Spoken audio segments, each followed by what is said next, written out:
New York Congressman Lee Zeldin. Congressman, good morning to you. Good morning. Good morning. Great to be with you. It's great to have you as well. We're going to talk about the news of the day in a moment, but actually you are about to make the news of the day. What would you like to tell us? So I have spoken to New Yorkers from all across this state, and it doesn't matter whether you're middle income, you're from upstate, downstate, you're getting hit with new tax hikes now. It hurt about the public safety and cashless bail. So after talking to New Yorkers who feel like this is a last stand, a last great opportunity to save New York, and the fact that to save our state, Andrew Cuomo's got to go, I'm announcing here this morning on your show that I'm running for governor of New York in 2022, and we are going to win this race. I am all in. We are all in. Losing is not an option, and we have to turn things around. Congressman, what was the moment? What was the factor that you said, I'm going to have to give this a shot? I mean, a year ago, Cuomo looked unbeatable. He's going to run for a fourth term. Not a Democrat would challenge him. Now with 9 accusers, nursing home questions, deaths and tolls that now looks like he knew about ahead of time, with an AG and the FBI looking over his shoulder, is that what made all this plausible possible? Yeah, and then you have this budget this past week where you create the highest income tax rate in the entire country. Why are you doing that? To create a new multi-billion-dollar fund for people who aren't legally even in the country and in the state. So it's the attacks on our wallets, the attacks on our freedoms, the attacks on our safety. It's the deadly nursing home order and cover-up.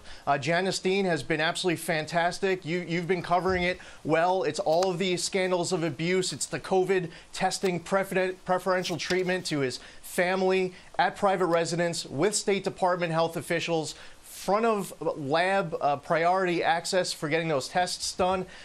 Listen, on so many different levels, everyone is coming to the conclusion, whether you're Republican, Democrat, anywhere in between, that this guy has been there too long. It's time to go. This is the first time in my entire life that we have had one-party Democratic rule in New York City, Albany, and D.C., and they're all doing their part to destroy their levels of government.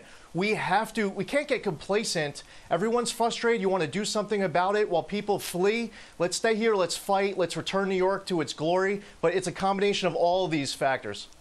Is there a way, and we have so many New Yorkers that are moving to Florida, so many people from California moving to Texas. Why? Because they don't pay a state income tax.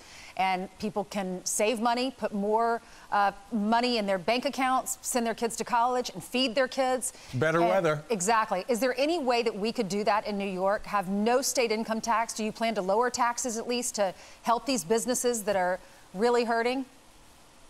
We absolutely have to. People are fleeing. See, the geniuses up in Albany think that they just raised the income tax rate for New Yorkers, and now they're going to pay their fair share. What you actually did for many, because they're hitting their breaking point and they're fleeing, essentially you just lowered their income tax rate to 0 because they're not going to be giving you any money whatsoever. People are more mobile than ever. Right. It's not just those who are hit with this tax increase. It's the family that has to get started either in their mom and dad's basement on Long Island, or they can go buy a single-family home in North Carolina. It's the senior who have spent their whole lives in New York. They want to stay, their family's here, but they can't afford to, so they're heading down south. On so many different levels, it's the quality of life, it's the cost of living, and I love this state.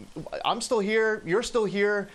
We need to turn it around, and people are going to flee every single day until we do. We've had a Republican as governor. It was George Pataki. It was a while ago, and you have to work with Democrats. You have a military background, and to be existing in New York, you have to work with Democrats. So you've done all those things. We'll see if there's enough Republican support or enough Democratic anger to get you to that position, but I know no one's going to run harder.